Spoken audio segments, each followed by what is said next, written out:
आज की कहानी रूप और गुण से जुड़ी हुई है, एक मोटिवेशनल स्टोरी जो आपको इंस्पायर करेगी। ये कहानी है, एक बार चंद्रगुप्त मौर्य ने चाणक्य से मजाक करने का सोचा। चूँकि चाणक्य देखने में बहुत सुंदर नहीं थे, तो चंद्रगुप्त मौर्य उनसे कहते हैं कि कितना अच्छा होता आचार्य, अगर आप गुणवान तो हैं ही, अगर आप रूपवान भी होते, आप सुंदर भी होते। ये बात वहीं पर चंद्रगुप्त मौर्य की पत्नी जो महारानी थी वो भी सुन रही थी। तो महारानी इतने में ही कह देती है कि महाराज, रूप बड़ा नहीं होता है बल्कि इंसान का गुण बड़ा होता है। तभी महाराज कहते हैं कि महारानी, क्या आप हमें ऐसा कोई उदाहरण दे सकते हैं जो ये सिद्ध करे कि रूप बड़ा नहीं होता है, गुण बड़ा होता है। तभी चाणक्य मुस्कुरा देते हैं और मुस्कुराते हुए महाराज से कहते हैं कि महाराज, इस संसार में ऐसे अनेकों उदाहरण मौजूद हैं। तो महाराज कहते हैं कि ठीक है, आप हमें एक उदाहरण दे दीजिए आचार्य। आचार्य मुस्कुराते हुए कहते हैं, ठीक है, पहले आप शांत हो जाइए और मैं आपको एक नहीं कई उदाहरण दूंगा, पहले आप शांत हो जाएं।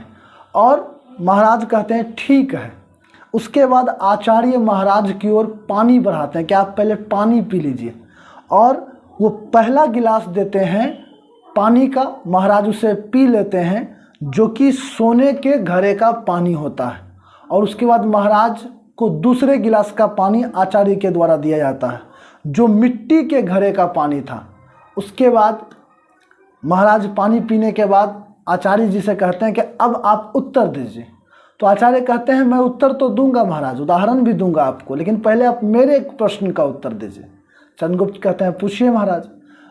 तो आचार्य महोदय कहते हैं कि आप ये बताइए कि मैंने आपको भी 2 गिलास पानी दिया, इन दोनों गिलास पानियों में से कौन सा पानी पीकर आपको ज़्यादा अच्छा लगा। तभी महाराज कहते हैं कि मुझे दूसरा वाला गिलास जो था वो ज़्यादा अच्छा लगा, वो ठंडक दिया, सुकून मिला, लेकिन पहले वाला पानी ठंडक देने वाला नहीं था। तभी आचार्य ने कहा कि पहला पानी जो था महाराज, वो सोने के घड़े का था, काफ़ी आकर्षक सुंदर सोना का घड़ा। लेकिन दूसरा पानी जो था वो एक मिट्टी के घड़े का था, जो देखने में उतना आकर्षक और सुंदर भी नहीं था। तभी महारानी मुस्कुरा देती है और कह देती हैं कि महाराज, आपको उदाहरण और उत्तर दोनों मिल गया।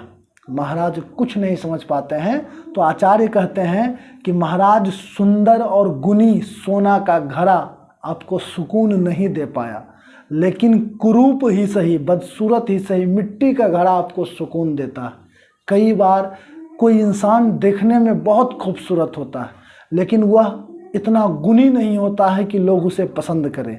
पर कुछ ऐसे व्यक्ति भी होते हैं जो अपने गुणों के कारण इस दुनिया में जाने जाते हैं।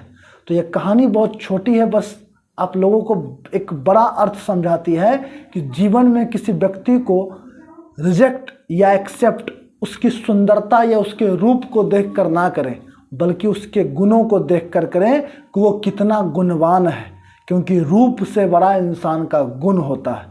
ऐसी ही मोटिवेशनल इंस्पायरिंग स्टोरी हम आपके लिए लाते रहेंगे। इसके लिए हमारे इस चैनल को सब्सक्राइब करें, वीडियो को शेयर करें। बहुत बहुत धन्यवाद साथियों।